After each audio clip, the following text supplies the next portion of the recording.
Hello and welcome to the new season of Sarah Faruya Creatives Legends podcast. After a long break of almost a year, we're back today and I'm so excited to introduce my guest to you in a moment. So this season is all about reinventions, transitions, and the phoenix from the flames. And I believe that there are many ways to lead a life and everybody has stories. And boy, are we going to hear some fantastic stories today. So I'd like to welcome Kath Elliott. She is the alcohol mindset coach. She's Australia's leading specialist alcohol and binge drinking coach for high functioning professionals. I love that high functioning professionals bit there, and I'll tell you why in a minute. After she stopped drinking in July 2019, little did she know that just 6 weeks after taking her last drink, she would be forced into a whole new mode of reinvention and transition. She rose not only to being alcohol-free, but also find herself with an entirely new, shocking and unexpected identity. This has brought her to where she is today, alcohol-free, the alcohol mindset coach, and a vocal advocate for the dangers of alcohol, especially for women, and especially with regards to cancer. She's certified in this naked mindset coaching, or this naked mind coaching, and she's a senior alcohol coach with the This Naked Mind Institute, and she's a founding member of Alcohol Coaches Australia. Since her reinvention, she has been interviewed on numerous podcasts, Aussie TV shows, Studio 10, Hello Sunday Morning, 3AW 693 News Talk, and appeared in the Age newspaper. She was also my alcohol coach when I quit drinking 1 year ago. And today, the release date of this is 1 year since we spoke for the first time. And I entered into what I didn't know at the time was going to be my alcohol-free, sober journey. I know that Kath has some different terminologies around those, and I'll ask her about that later. So please welcome Kathryn Elliott. Yay. Thank you, Sarah. What a beautiful welcome. It lands so warmly in my heart when I just see you across the screen and where you are now and the 12-month journey that we have experienced through our relationship together. So thanks for inviting me onto the podcast. Oh, it was a no-brainer for me to start again with you, actually, because it's such a huge transition for people. And I've really been thinking about it because we're just in season change now from summer to autumn here. And of course, you're in season change there from winter to spring. And it's always a time of kind of resetting or thinking about things and changes in nature. And it just was a no-brainer for me to have you on as my first guest and to mark this. I'm really proud of it, actually. 1 year without drinking. I could not have imagined this time last year. Yeah, it's amazing what we can't imagine for ourselves. And then we look back at that version of ourselves and think, wow, look how far I've come. And I completely relate. I turned 50 last year, and the 40-year-old version of myself never would have imagined that I would be turning 50, having already been alcohol free for 3 years. So that's the incredible thing about being a human, isn't it? That change, we transform, and we never really know what is going to happen. The uncertainty of life is quite frightening, but it's also, incredibly exciting.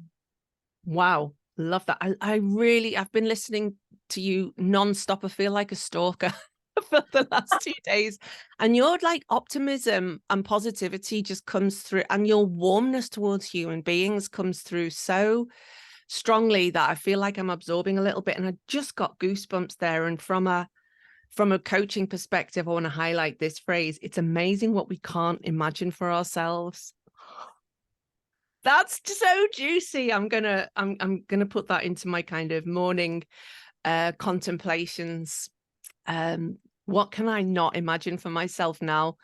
I mean, I turned 50 2 years ago and had a real boozy blast, full on, until 4 a.m. party. but that would be very different to this year when I just spent it quietly with my family in the countryside, and both were brilliant. So it is amazing what we can't imagine for ourselves. That is quality.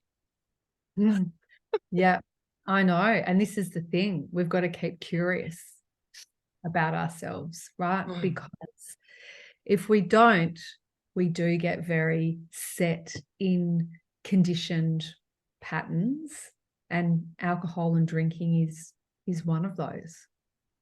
Okay. I love that.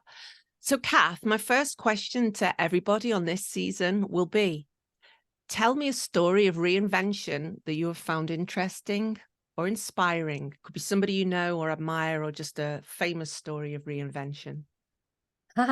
This is so funny. I didn't even look at these questions beforehand. And so this So one, happy about that. Spontaneity is the best. I looked down at it and I went, oh my gosh, yes. So the first, and that's why I love, sometimes it's better to be spontaneous, isn't it? And see what intuitively comes yeah. up. So when I literally glanced down at that question about a minute or two ago, the first person who came into my mind is actually a dear friend of mine who I have known probably since I was around 13. And I have just watched this incredible transformation in her from someone who was incredibly caught in trauma and a victim mode and drank a lot of alcohol, but was also addicted to many other substances and drugs, to actually reclaiming a life for herself that she is now so proud of. She's the first step to that was actually cutting away from her family of origin. Wow. And being independent, changing her name from her family of origin's name. She picked a new name and really believing in herself that she could create her own family and her own identity. And it's just been remarkable to watch her. She has now just trained, she's about to finish her study as a teacher, a primary school teacher, which was a dream that she had when she was much younger, but didn't think she'd be able to do it. And she has just applied to go and work at a remote school in an Indigenous community it'll probably be somewhere in northeastern or northwestern Australia. And it's just such a brave move. She's going on her own. And I look at where she's at now and just see the incredible transformation and reinvention that she has created, not only through her name and her identity, but energetically as well. When I used to be in her presence, it was, although it could be really fun in the moment when we were partying and all of that sort of thing, it was also very heavy and very victim and very selfish. And now she's just the most warm, loving, giving, courageous person, and she's vulnerable and she shares it all. So it feels really special to be able to speak about her on this podcast, because she was an inspiration for me in my own journey with my relationship with alcohol. I always looked at her before I decided to really take action in my own drinking as such a beacon of light, because she made this choice before any of this sort of sober movement had really gathered any type of energy or storm. And that was the start of her changing her life. It was taking alcohol out of her life, and then the ripple effect that has happened since that particular choice has just been remarkable. Well, that's an incredible story. I'm completely overwhelmed by it, actually. I had a little tear in my eye there as you were talking about that. What a I think in terms of transition, family of origin stuff is so sensitive. And to remove yourself from family of origin is so, and it happens a lot more than one might imagine. I run a grief circle, and often people are estranged, and that creates very difficult grief. And I think there's grief around family of origin stuff a lot. But that transition is such a courageous and difficult and full-on move to be able to become yourself fully. And the other thing I want to comment on is you, Kath, sticking with somebody who is heavy and negative, and sticking with somebody who brings that, and being able to stay with that and have the backbone for it. I think that's just, it's so good and so unusual in this kind of latest wave of coaching, which is all about good vibe zone, things like that. I think it's just so, it's such an honorable, it's such an old-fashioned honorable move to stick with somebody who's going through that, and then be astonished by their, what they couldn't imagine for themselves is actually happening. I really love that story. It's so humble. Oh, thank you. And it just reminds me of this point that she shared with me. She always said to me, Kath, I felt like you had a vision for me that I didn't have for myself, and that you held that there for me. And I think this is another really important point. Sometimes we need that person in our life. If we can't necessarily be there for ourselves, that someone can see that for us, and that they hold that vision or that reality there, because it will happen in time. It is there. It has happened in a different alternate. If you believe in all of that sort of stuff, which I completely do. And so I really held firmly to the belief that she would be there in this reality that I am in now, and she is. And it's just been incredible. And it's also another example of relationships and friendships throughout our lives, and how important they are, and how they change, and how we can have an incredible impact on each other's life and growth and transformation if we're there with love and compassion and loyalty, and not a lot of judgment, if possible, I guess. That's my biggest working point there, is the judgment piece, I think. And of course, you having worked with me, you'll know that. And I think that was one of the unique things of working with you, Kath, was that I just did feel a complete lack of judgment from you. Besides discerning, I think one of the first things I sent to you was, I want to manage my drinking. And you simply said, if you continue the way you are, it's not going to turn out well. Now, for somebody who's not kind of ready, that would sound like judgment, right? But for me, that didn't feel like judgment. That felt like somebody saying to me, sort your shit out, girl, in a really, really good way.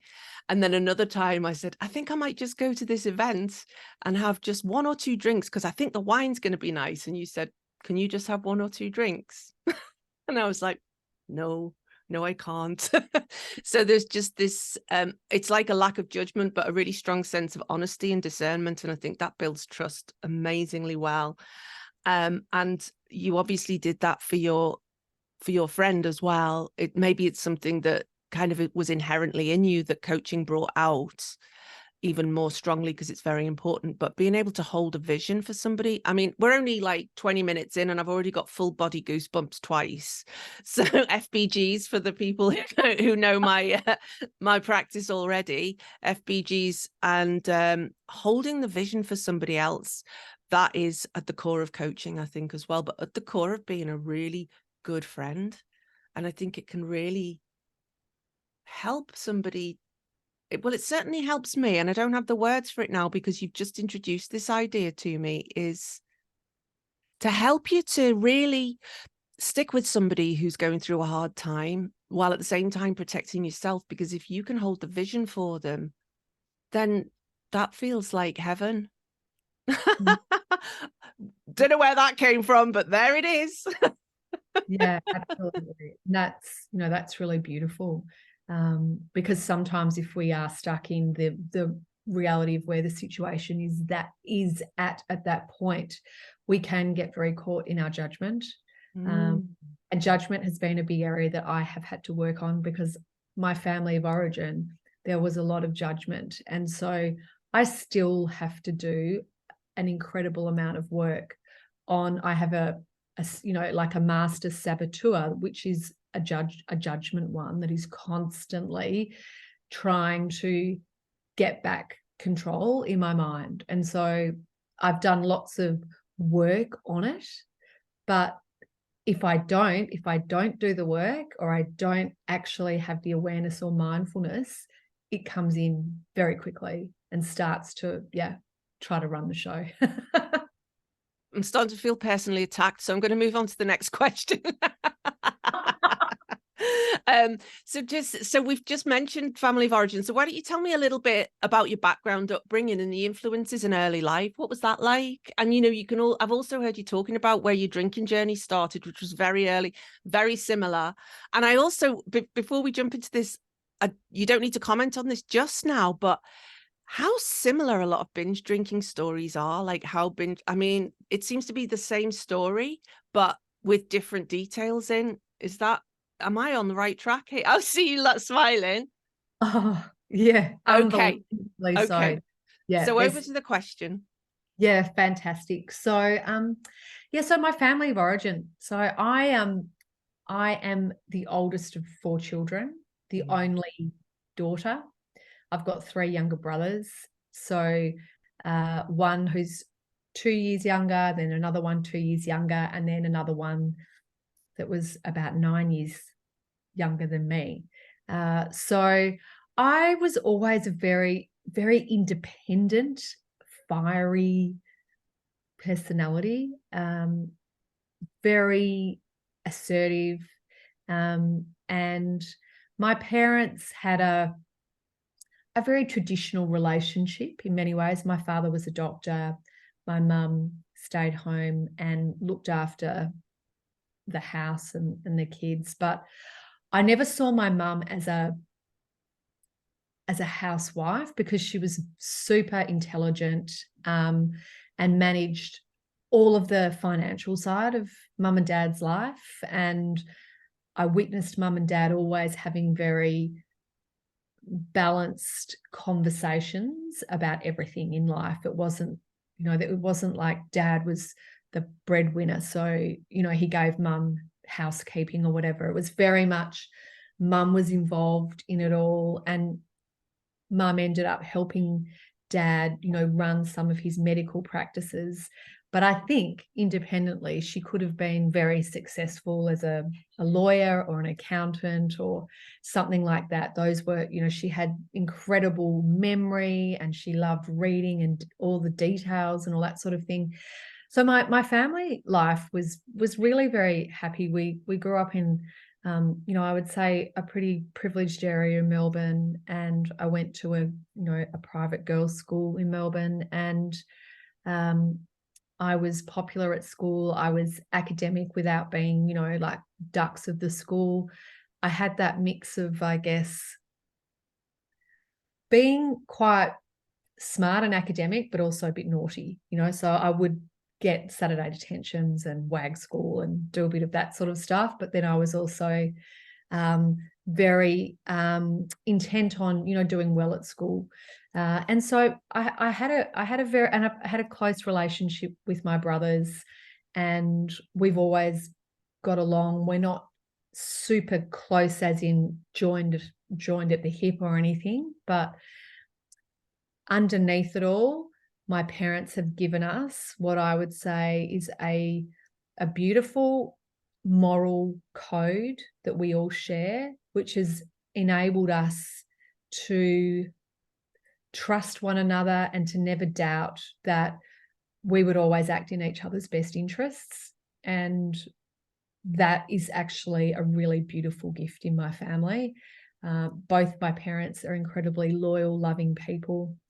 I have felt like a bit of a black sheep in the family because the rest of my family are very, in the way that they think, they're very logical and practical. I have that side to me, but I also have a deeply intuitive, spiritual life that I have developed and really followed. And I think they think I'm a bit woo-woo and a bit crazy.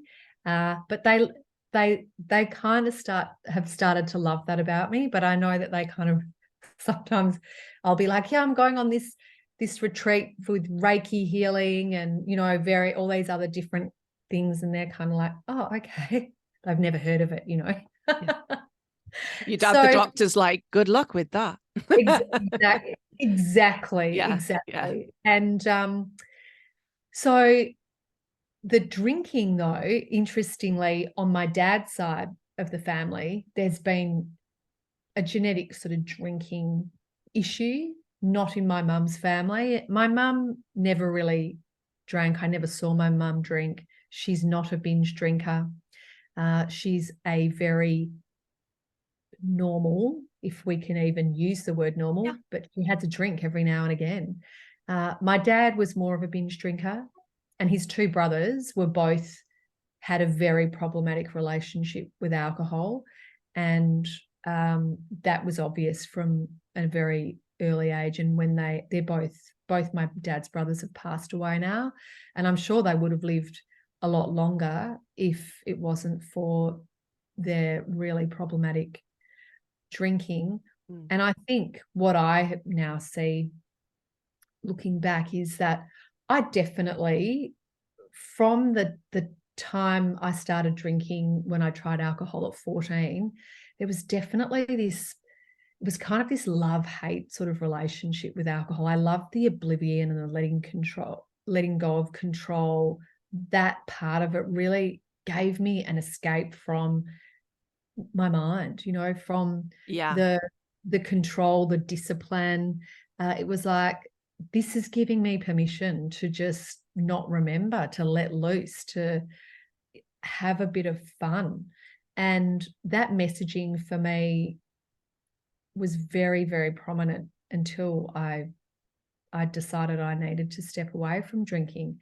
And I also got a lot of positive affirmation around I had a lot of male friends when I was growing up, 15, 16, 17, 18, in my 20s. And they were all like, Kath, you're such a great drinker. You know, it's really, you can power down the drinks. You can keep up with us. You don't get too messy.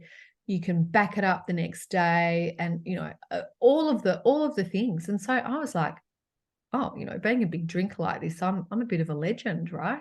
Yep.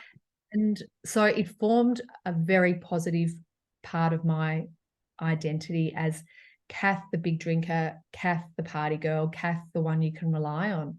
Yeah. And so that was really put into my DNA.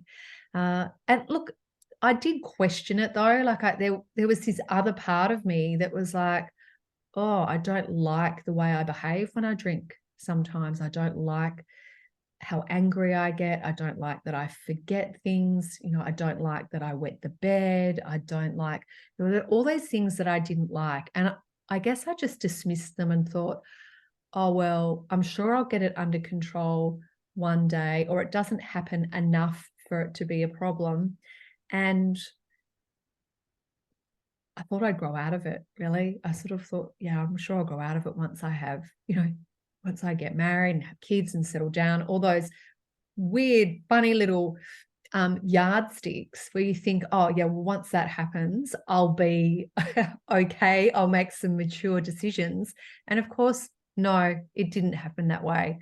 And it was because I wasn't overly prepared to take self-responsibility for it. And Australian culture, even when I was a teenager in the 80s, I mean, binge drinking and excessive drinking, huge. I mean, we did it every Thursday, Friday, Saturday, Sunday. It was a given. No one questioned it. And you know, I am seeing changes in Australian drinking culture now. Same. Slowly, but it's there, and it's definitely moved a lot more quickly in the last, I would say, 5 years with the rise of the alcohol-free drinks market. But also, you know, millennials, they're not drinking like we were. They're choosing, yes, to drink sometimes, but they're choosing not to drink when they go out. Sometimes they're choosing to take, you know, periods away from drinking. And so where we are really seeing, I think, a lifestyle culture shift here. But the problem is there are lots of people in my vintage, in their 40s and 50s, 60s, who are now in management roles in businesses, and they're still clinging on to this idea that, you know, drinking's the way you do business, or drinking's the way you connect and make friends and a part of, you know, the business sort of deals late at night and that kind of thing. And that can be, you know, very divisive and it can exclude other people. So yeah, I find it really interesting, even going through this exercise of looking back, you know, at the 14 and 15 and 16-year-old version of myself. And, you know, I have a lot of compassion for her, because when I look back at her now, drinking had a very negative impact on a lot of choices that she's made along the way. And I couldn't even see that at 46 when I stopped. I couldn't see it with the clarity that I can now. And so I try to tend to that along the way, because there's still some heartache, heartbreak, pain, grief that has to be acknowledged and released and, yeah, catered for. And I'm the best person to do that for myself. And again, it's been a beautiful gift of an alcohol-free life, is that I can tend to myself, because I've got more time and space and connection, because I slow down and I prioritize body awareness, somatic practices, so that I can look after and tend to myself and ask myself what I need.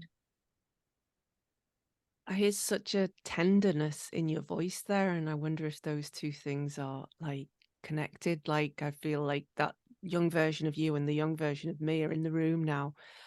Obviously, I completely got over that really quickly and had no grief. That's one of the things I think that's really frightening about giving up drinking, is that it does invite all these suppressed versions of yourself back into the room.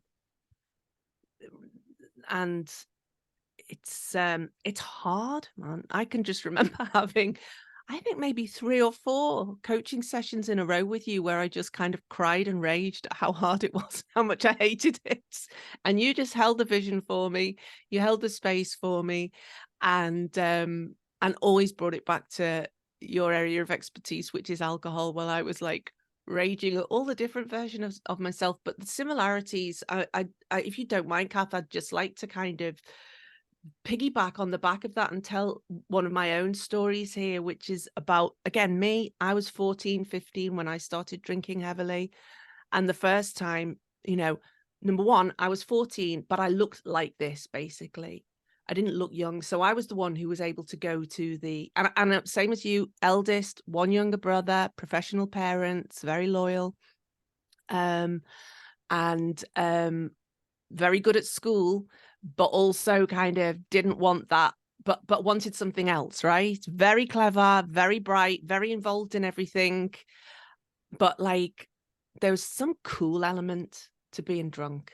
There was something cool about being a drinker. I didn't know that. So I was the one who everyone would be like, oh, Sarah can go the off license for, as what you would call the bottle shop, what we might call a convenie here, because I looked 18 at 14, even 13, right? So that was, you know, cool check number one. You know, I'm not only top of the class, I'm also the one who can get the alcohol. And then also I was bigger than all my other friends. So I was actually, and I've heard you say this on an interview before as well, there's something really physiological about this, is I never threw up. I could drink and drink and drink until I dropped, until I blacked out, until I didn't know when that end point was going to be ever. My husband's different. 3 or 4 drinks in, he's done. He's either asleep in a karaoke room or he's throwing up. My body didn't have that at all. So that makes you this kind of, one of the lads, she can hold a drink. You know, I can remember one of my boyfriends saying he loved that I could drink pints, and, you know, and I loved that. I loved all of this. Of course you do. Then it becomes part of your identity. And again, like, I was 51, so you were 46. So, you know, similar kind of time in life where I was just like, this is completely unmanageable. But even I got taken to hospital at the age of 15 from a party. My boyfriend called my mum and dad and said, I think you better come and get Sarah. Absolutely out of my mind. Had to get my stomach pumped. But, and, you know, you'd think that would be enough for me to go, ruh-roh. But no, what happened was the phone was ringing off the hook the next day. You all right? So that kind of made me feel like, oh, people care. And, you know, not that I didn't think that before, but it was just, you know, that association came around, and some people came around to play board games with me. It was just after Christmas, and my mum and dad were really, they weren't super judgmental, actually. They were very caring towards me about that, you know. So there was this whole thing there. It was like I was super cool because I'd been took to hospital. I was getting all these phone calls from people, and people came around to play games with me, and 15-year-old me was like, this is ace. This is great. You know, and it continued. Does this make sense? I mean, it's embarrassing to say in a way. Well, it's not, because like you said, I'm holding 15-year-old me as somebody who was just looking to be part of the gang. Exactly. We're all just looking to be included and part of the gang and feel accepted, right? Yeah. And to do that in the cultures and the time that we grew up in, a lot of that was centered and focused on drinking, and that gave us a gateway in there. And when when I look back at that now, I feel really, really sad for that 15 or 16-year-old version of me who also thought that that was the only way that I would be accepted. And I think that's another thing that's changing, is that, 40 years ago, or whatever it was probably 35 or whatever. But, again, this whole notion of sort of wanting to be accepted by males for participating in an activity that they go to pubs and do. It was interesting for me that I felt like it made me more important than others because they looked at me in that way. I was being marked. I remember we used to get marked sometimes out of 10 as to how good a drinker we were by a group of males. And I know that I was always around a 9.5 or a 10, whereas most of my other friends were not able to get close to a 7. I mean, it's ridiculous, isn't it? But at the same time, it's like, it almost makes me feel like I want to hold space for that secret, that hidden self, which was the legend, and how that kind of comes through now in a different way. You know, that kind of, like, it's still there. Like, you still have a kind of legendary sense to you. Like, you're still at the forefront of something, right? It's not fulfilling any particular psychological need now, or maybe it's just something inherent in you, but that legendary part of you is now doing this amazing work in the world. So I want to honor the legend as well. Do you know what I mean? Like, well, I love that. And I'm a big believer that our life's experiences will often, create and take us to transformation, or there's an opportunity for us to choose it at certain points in time in our life. And whether we take that opportunity or not is another question. mm-hmm. I feel very grateful that I received, whether it was the voice in my head or whatever it was, but I received very direct messaging around that it was a very important time in my life 4 years ago to use whatever lived experience I was going through to do something that was purposeful, but also that there was something to really learn about my own life and my lifestyle up until that point, that I really needed to do a lot of deep work in those areas. And that once I had done that, and look, I'm still doing it and I'm still processing it. It's ongoing and it doesn't stop. But that the commitment to that work ongoing would open up a whole new portal to life in this next phase, which is absolutely what it has done. And so I look at the decision or the choice that I made at 46. And it wasn't a choice, I'm quitting drinking. It was a choice of my relationship with alcohol was at such a dysfunctional place and such an unhappy place within myself that I'd grappled with for 20 years. I'd tried moderation. I'd tried having, breaks 1 month off, 1 month on. I tried so many different things. The problem was that it didn't align with the person I wanted to be. I felt like I'd abandoned myself, and that it was an opportunity to come back to myself at midlife, and really ask myself, what type of life do I want to lead? Who do I want to be? And what does that involve doing now? What do I have to do to create this version or this vision of myself? And what became very apparent was you need to remove alcohol out of your life for an extended period and embrace whatever is there for you to learn. And it's not about having a date to bring alcohol back, or it's actually just accepting the uncertainty. This is the thing, the uncertainty of this journey. Because what I liked knowing I was stopping on a day and I was picking it up again, because it meant that I actually didn't really need to do the work, because I could justify, oh no, I've stopped for 6 weeks. I'm okay. So I never really looked into myself. Whereas this was like, no, you've actually got to pull back the layers and you've really got to get curious about you. It's not about other people. It's not what they think. It's actually about you and who you are and your values, what you stand for, and particularly going into this next, decade of your life in your, 50s. And that now I feel like I've been able to really align a lot more with I guess that if you believe that we're kind of born with a soul and a true essence and nature, I feel like I've been able to really understand and connect in with what is my unique soul. And that guides me now. That guides me. It doesn't mean that life is not challenging or painful or hard. In fact, my life is often painful, challenging, hard, joyous. I mean, it's everything, right? It's the whole goddamn mess. But I feel in a better place to be able to be with the mess that life is. Amazing.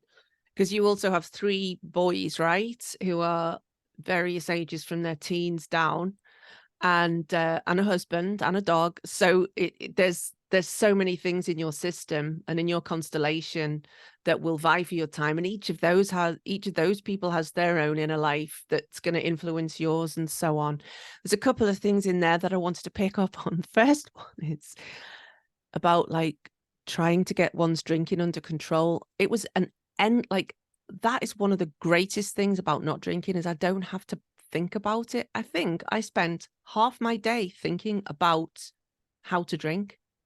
Maybe like, oh, what time to start? Will it be beer? Will it be white wine? Will it be red wine? What time?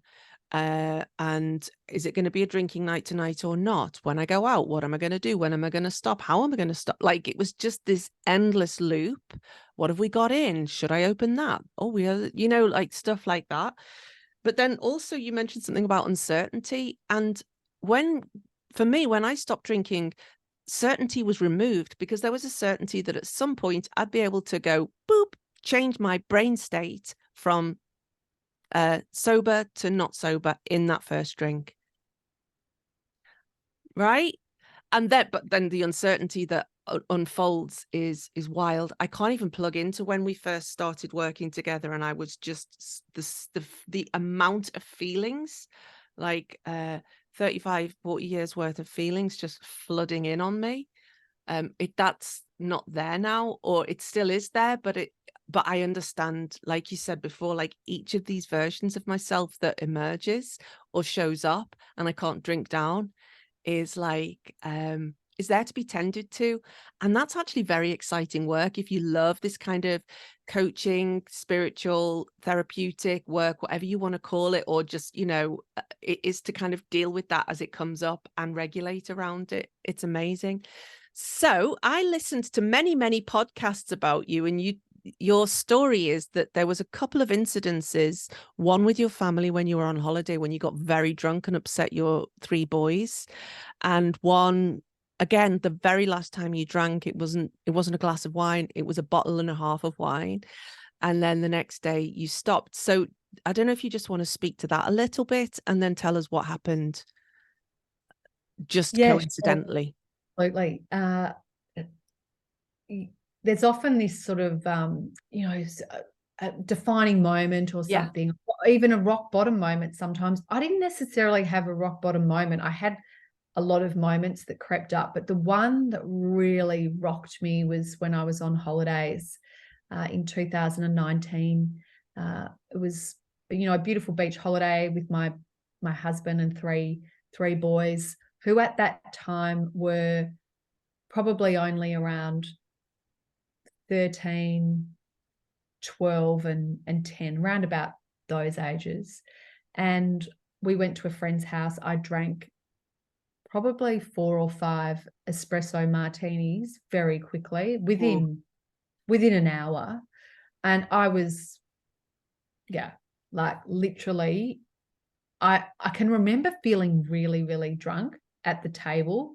And then the next thing I remember was waking up in bed at the apartment we were staying at, and my head, the back of my head, was throbbing in pain, but it was probably a bit of a headache, but I had fallen back and hit my head on it must have been like a big plant pot when I was going up the stairs in front of my 3 boys.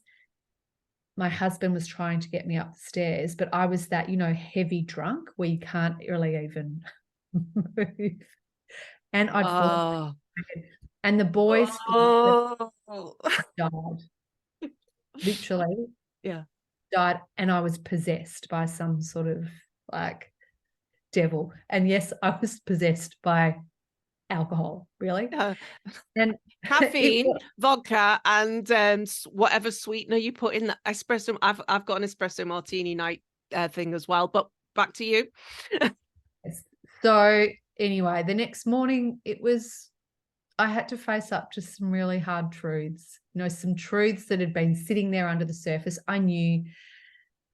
The boys said to me, "Mum, we're so worried about you. Are you okay? We thought you were dead. Why did that happen? Why were you like that?" And, I did a lot of soul searching that day. My husband wasn't shameful towards me. He knew that I felt really terrible about what had happened. And I made a decision then and there that I was definitely going to take an extended break from drinking and embrace it as something to really be curious about and open to what might unfold in that. I didn't stop drinking straight away, but I did not really have a bad sort of blackout binge like that again. And then pretty much 2 months later, I had my last drink whilst I was watching a football game at home at home. It was in winter, and I drank like a bottle or a bottle and a half of wine on my own. And I remember thinking to myself that night, I actually had got quite teary as well, because my football team had like won in the last minute of the game. And so the emotional regulation was completely shot. So the boys were like, "Oh my gosh, Mum, you're a mess." And, I was a bit slurry, and I went to bed, and I remember hopping into bed that night and thinking, "Oh, I'm so glad tomorrow is that day that I have given myself to just start and reset and do something different." And that was the last time I had a drink, the 30th of June, 2019. Wow. And then 6 weeks later. Yes, 6 weeks later, I was in a pretty good place at this point in time. I was enjoying my exercise, and my sleep had improved.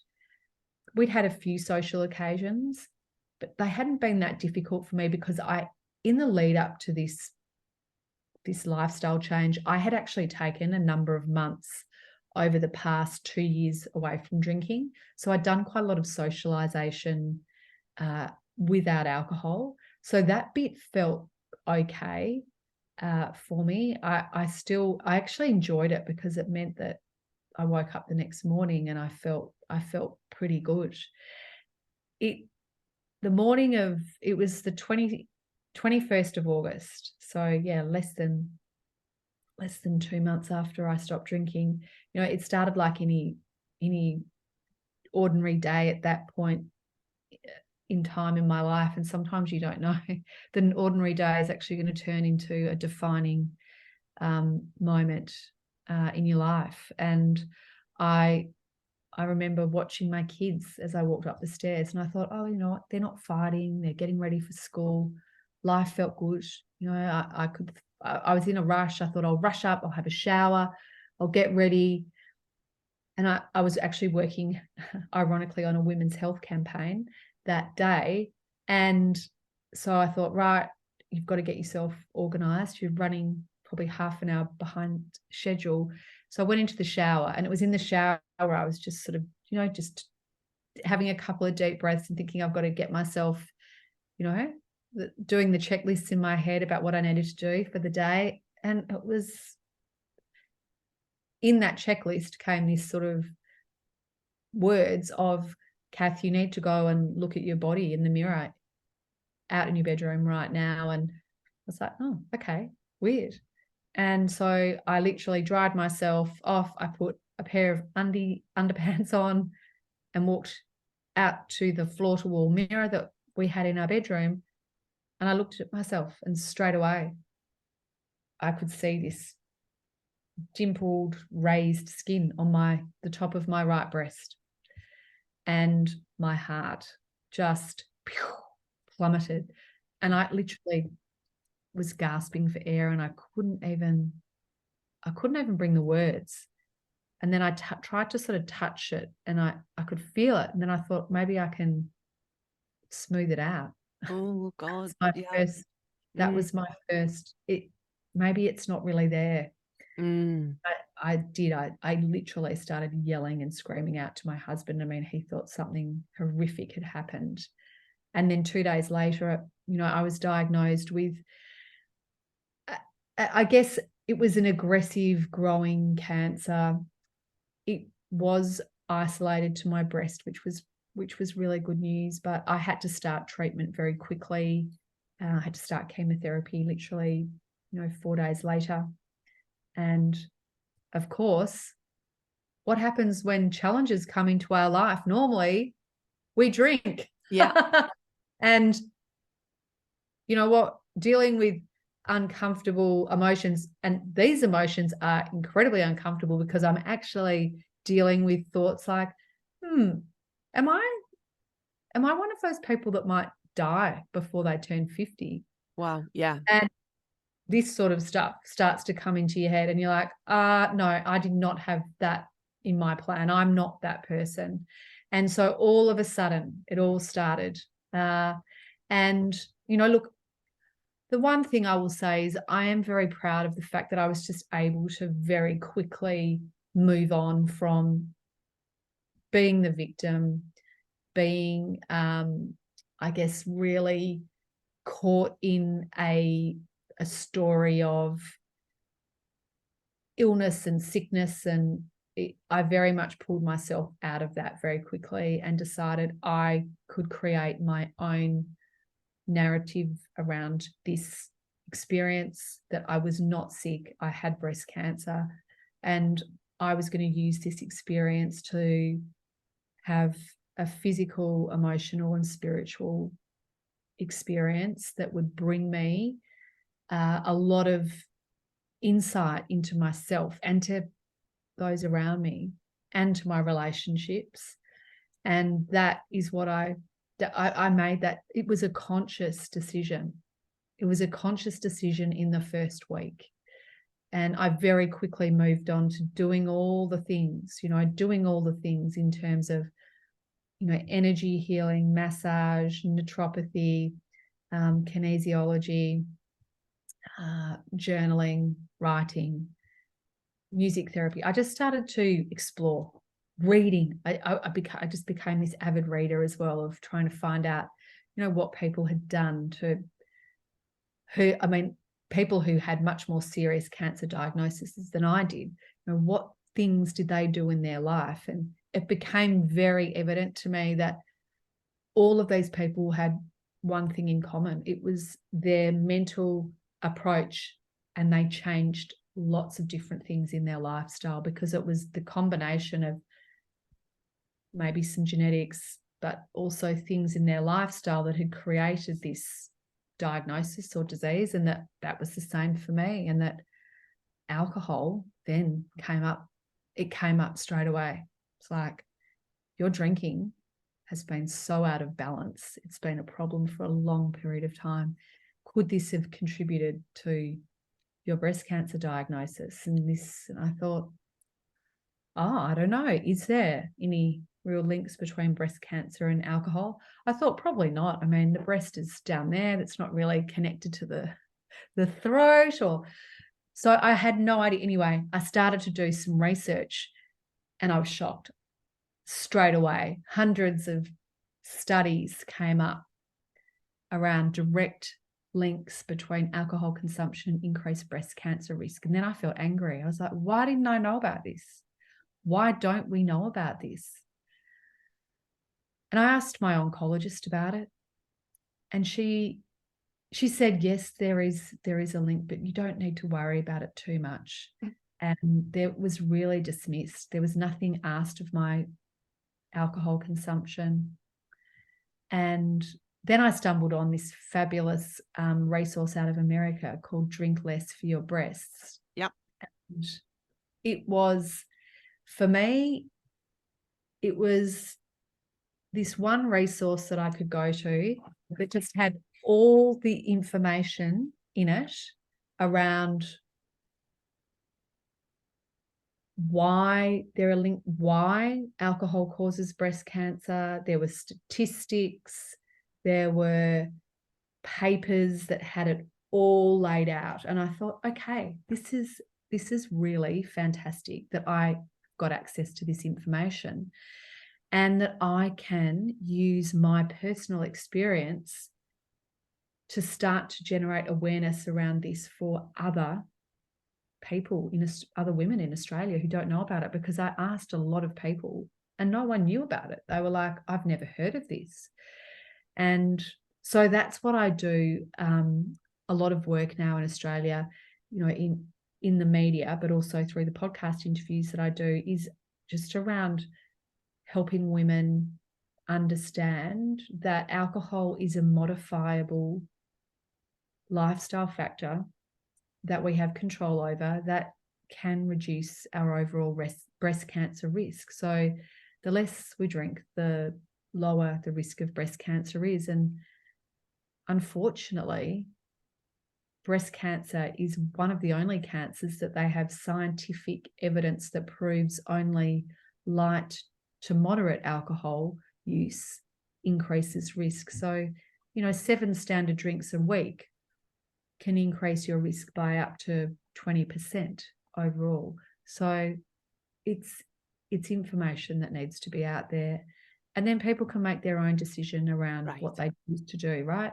Because plenty of people will choose to keep drinking, but there's probably plenty who'll choose either to reduce their drinking or maybe decide, that risk's too much for me I don't enjoy it enough, or it doesn't feel like the right decision. So that then became this whole area that I wanted to uncover and really get into. And so that is now, an area where I'm trying to do even, more advocacy work with the breast cancer charities here, because they're a bit hesitant to develop alcohol policies to change the way that they've been operating. And so I am, I guess, putting pressure on and asking questions about why, alcohol is present at training that I've been to. Love that. And you know what I love? It's like that character, the legend you is up going, right, I'm going to take control of this. But also, I wanted to reflect on what you said there about the incredible pivot that you made, the incredible reinvention you made of yourself after your cancer diagnosis, that you were going to start to dive into all these other things. And I'm put in mind of, on your website, there's a lovely picture of you with this helmet thing on, getting treatment. Was that to help your hair? Yeah, that was to help. So that was called the cold cap. Yes. Okay. So to freeze my hair follicles so that they all fall out. So freezing it somehow stops some of the chemotherapy getting to the roots of all of the hair. And so I was able to keep some of my hair. I had very, very short hair at the time, very pixie short hair. I didn't have a lot of hair, but I kept enough to not, I wasn't completely bald. I didn't lose it all, but that contributed a whole lot of extra time to my treatment. And also it was very uncomfortable wearing an ice cap over your head for 4 hours at a time while your chemotherapy was going through. Yes. Yeah. Another thing I want to note here, Kath, is what I love is there's, in systems coaching, we have this kind of levels of reality. So there's consensus reality, which is the kind of science, the law, the things that need to happen in consensus reality. Then we have like the dreaming level, which is that where you're like, I'm going to make a decision to do this. Then we have essence level, which is where this, when you said like, this little voice said to me, go look at yourself. It's like, where did that come from? Or I'm gonna start doing this, or close your business down or something like that. This essence level. And I see that you kind of tending to all these things at the same time. Like there's some switch that happened for you where you were like, I'm going to pull in as much stuff as I can here within my means to support the vision I have for myself in the future, or the vision that I have for myself tomorrow or the next day, or the vision I have for the person that I want to be going through this. Not the same for everybody, but it's just amazing that you had that kind of reinvention so quickly and still kind of touching all those levels of reality. Yeah, bravo. It's so interesting. Thank you. I love the way that you've been able to sort of interpret and describe that, and that's why it feels, in many ways, it has been, and I know it sounds really cheesy, but it has been such an incredible gift, because before I was going through all of this, I was really questioning my life, questioning not whether to live or die, but question, what am I here for? What is going on inside you? Like, what do you want to be doing? And I felt like there was something about to happen, but I didn't know what it was. And then it came in, it came in the version of whatever it came in. It came in the version of me deciding to make a drastic change to my relationship with alcohol, and then the cancer diagnosis came. And I guess it's been a whirlwind. It's been incredible, and I would not be here on this podcast interview now if it wasn't for these life events. I wouldn't be an alcohol coach. I wouldn't be an alcohol coach if I hadn't been a binge drinker at 14 years. And that's why I look at that 14-year-old version of myself and I go, you know what? Lived experience, again, is so important when we're a coach, when we're supporting others. Particularly, I think binge drinkers like you and I in particular really flew under the radar because we weren't looked upon as alcoholics or rehab type drinkers or rock bottom drinkers. In fact, we were seen as normalized, and yes, it's actually, this is what people do. You don't have a problem. Great fun until it's not. Exactly. And I think often it was fun for everyone else. They're not there when you're actually at your worst, or you're questioning who you are, or your your anxiety or the negative thoughts, or just the fact that you feel like you're wasting a huge amount of potential in your life as well. And, this is what I think is so important. Our relationship with alcohol is so individual and unique, and that if you do think it's a problem and it's causing you to negatively feel, negatively look at yourself and feel unhappy, it is a problem. You don't have to tick boxes around how much you're drinking, or it's actually about how you feel. Because I've had plenty of clients who most people would think are not drinking a huge amount. Yeah. But for them, it started to really impact their lives in a way that doesn't feel good. And that's really the most important question to ask yourself, rather than trying to tick off certain criteria about, number of drinks, and are you drinking every day, and can you take a break from drinking, and these sorts of things, because that actually is not what it's about. Now, I've seen and heard it all and said it all as well. And yeah, I mean, there is just that point, isn't there, at which I think if you go to something like Alcoholics Anonymous, and there are the people there who've gone beyond, and those books that you gave me to read, I decided to just have them here. I started out with this one, Blackout. Then I couldn't. The Unexpected Joy of Being Sober was definitely not on my list for 6 months, because there was no joy for me in the first 6 months. And then there was another one which was more kind of sciencey, but for a lay person. And in that, they were talking about the gap. I think it says it in these as well. The gap between being a binge drinker and being a full-blown alcoholic is really short. And the step is like, I would say, I was on my way there. I wasn't there at all. But if I'd continued, it's only a matter of time before it's 5 instead of 6. And then, it's a national holiday, 12. And then, it's only, according to this, because of the physical addictions, it's only a matter of time before you get there.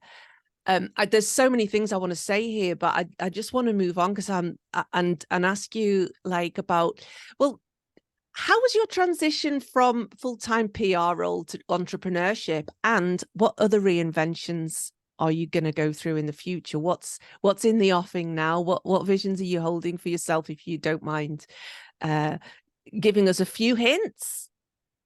Yeah, great. I love this question. The transition from PR to entrepreneur it wasn't too difficult, I have to say.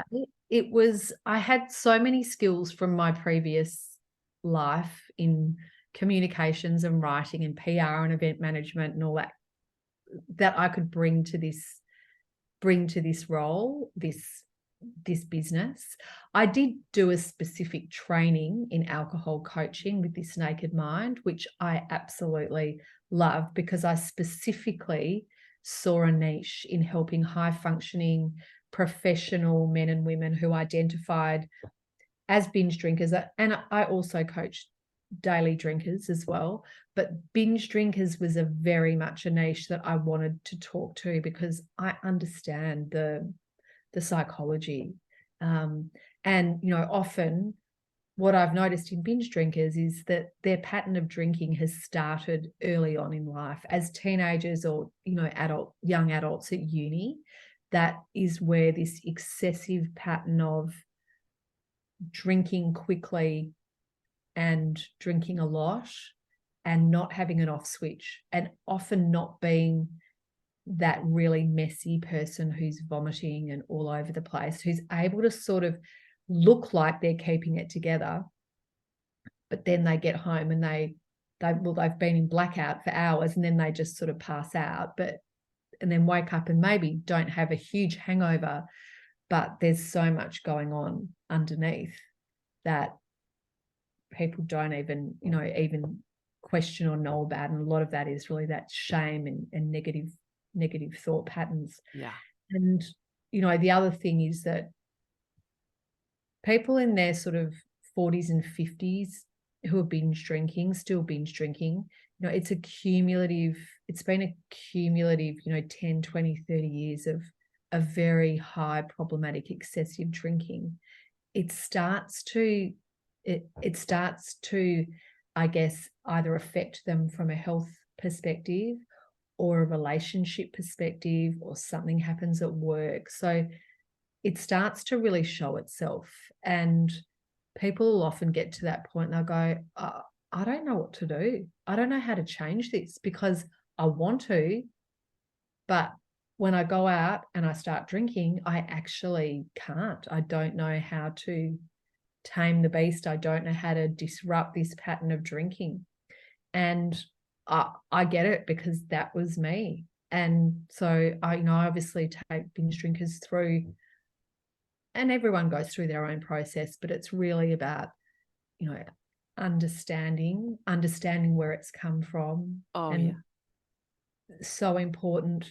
And then being able to understand your own sort of blueprint of binge drinking, and how you need to get some real mindfulness and awareness around it, and the choices then that you need to make to disrupt that and change that, and start to do the work on the deeper emotional triggers, environmental triggers, could be family triggers, could be social triggers around this pattern of drinking, and then experience life without it and see what that feels like. How does that open?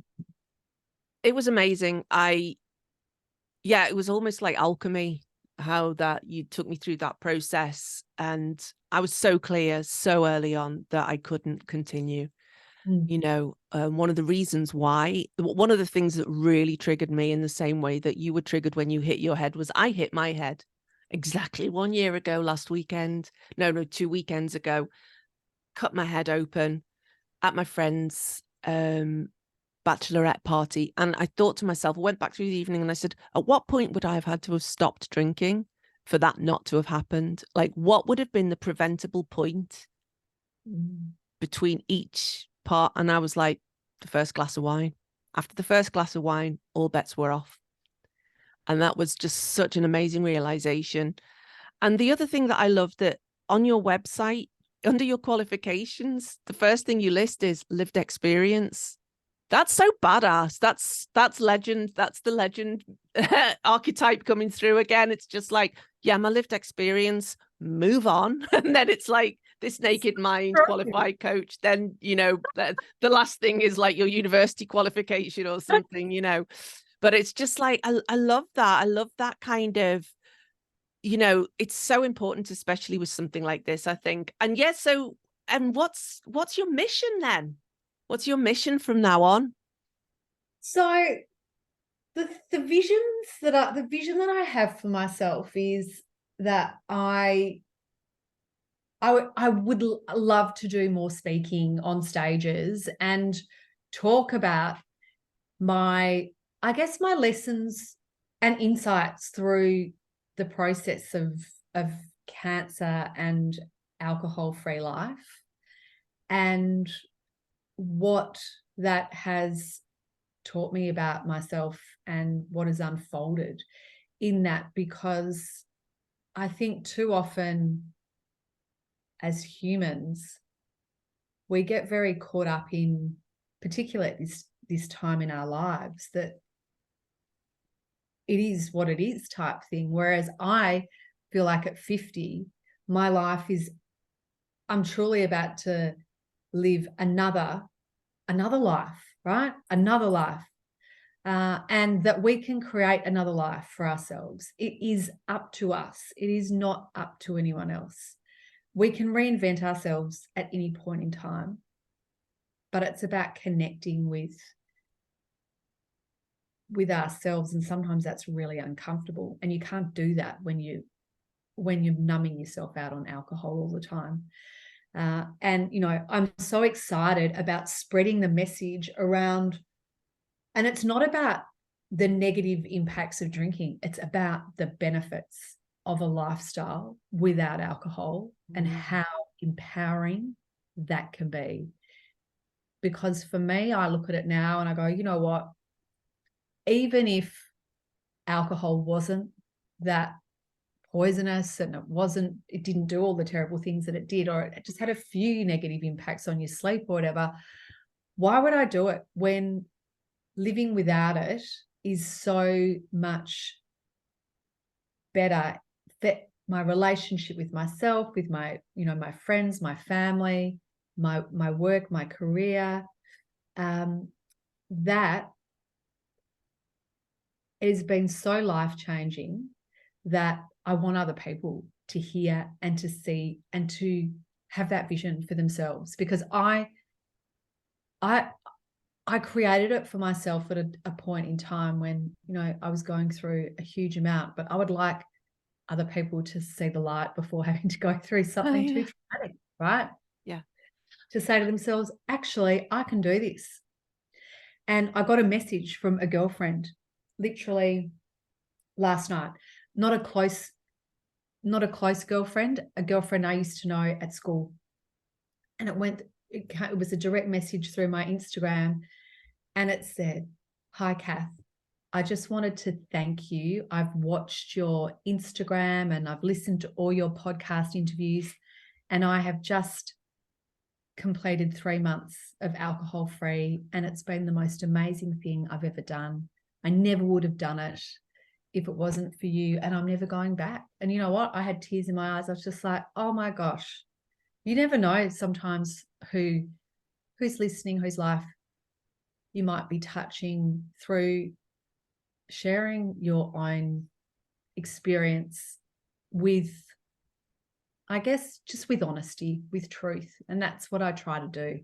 I try to share it with as much, honesty and truth as possible, because I find when I'm most connected to people, it's when they're in that version of themselves, that they're not ashamed to share all the messy bits. So I want to make a wordless request to you to hold a vision for me. At this 1 year point of me having met you and stopped drinking and being stewarded and shepherded by you, thank you. It was great and I feel great. And I'm holding a vision for myself now on a 10 or 20 year timeline, because everything else feels too close. And like you said, I want to think of that as a whole new life. And my grandma just turned 95. So that's a lot of life ahead. And I have been going, oh God, that's too long. But now I'm going to do a Kath Elliott shift and reinvent it to be like, wow, imagine that. Look at all that life I've got ahead of me. So that's my kind of petition for you, is please hold a vision of me just for 1 minute after we get off this call. And then my final question is, there are many ways to lead a life. What does that mean to you? This is such a beautiful question. My honest answer is that I now choose to lead my life from being in deep sacred integrity with myself. That is where leadership comes from for me. It comes from being able to tend to all parts of myself and knowing that when I'm doing that, I am then able to lead and support people, other people in my life. And I wish we had more leaders who were tending to themselves and doing the work on themselves, because we have examples of leaders all around us often, and it's about ticking boxes, it's about all the degrees, it's about whatever it might be, but actually we have a responsibility to do a lot more. And I'm a big supporter of somatic body work. That is where we release so much of our trauma, and if we're keeping all of that in our body, which a lot of people do, we can't lead when we're trapped with all of this stuck emotion, right? Thanks, Kath. So where can we find you? So my website is thealcoholmindsetcoach.com, or I am on Instagram at thealcoholmindsetcoach.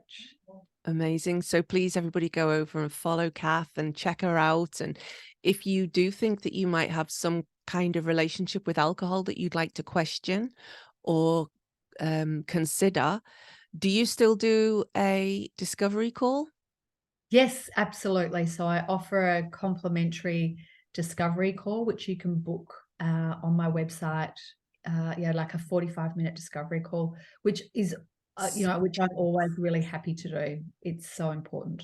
So generous, so generous. So Kath, thank you so much. That was amazing. I believe there are many ways to lead a life, and everybody has stories. And Kath, you blew my mind a couple of times today. The things I'm taking away from this are holding the vision for myself and for others, and especially when they are in some kind of turmoil and it feels very dull or draining, that actually I can be in heaven with that if I can hold a vision for them. That just feels so lush and real. And it's amazing what we can't imagine for ourselves. Oh, that's so amazing too. Like, we have big BHAGs, big, hairy, audacious goals, wildly improbable goals, but these are things we can imagine. What is it that we can't imagine for ourselves that's coming in the future? That's just amazing. And tend to ourselves. There are portals waiting to open for us. And how can we tend to ourselves? And I noticed how tender Kath's voice came when she was talking about that as well. And also, just straightforwardly, in consensus reality, if you do think that you have some kind of relationship with alcohol that you would like to have a conversation about, Kath's a great person to talk to. She made such an unbelievable impact on my life. Like, the 5 months that I spent with her, there's just no way I would have been able to navigate this without her support, without having been so much more miserable. And believe me, I was miserable. So, but I'm not now. And now I've got this tending, holding the vision, and being in heaven with my vision. So thank you, Kath, so much for coming on here and for helping me and for being such a presence in the world of just questioning the many ways there are to lead a life. I'd like to say thank you to Laura Marushima for her admin support, and thank you again to you, Kath. Thank you, Sarah. Oh, so honored. And just, I am going to hold that vision for you, and just the unique, incredible light that you are in the world. Thank you. Okay.